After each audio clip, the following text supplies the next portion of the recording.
সাহাবী দূরে নবীজির কাছে আসছে, এসে বলল, ইয়া রাসূলুল্লাহ, খাবারের জন্য পাঠিয়েছিলেন, আপনার ঘরেও তো খাবার নাই। এর মানে সব সাহাবারা বুঝে ফেললেন নবীজিও অনাহারে দিন কাটাইতেছে।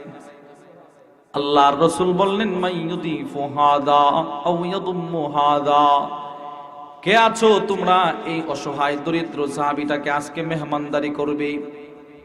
ফাকামা রাজুলুম মিনাল আনসার, একজন আনসারী সাহাবী দাঁড়িয়ে বললেন, ওগো আল্লাহর রাসূল, আজকে রাত্রে আমি তাকে মেহমানদারি করব। এক সাহাবী দাঁড়াইছে।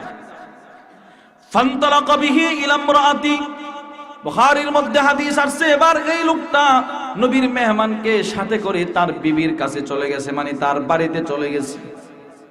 বিবিকে গিয়ে বলে, বিবি রে, আকরিমি দাইফা রাসূলিল্লাহি সাল্লাল্লাহু আলাইহি ওয়াসাল্লাম,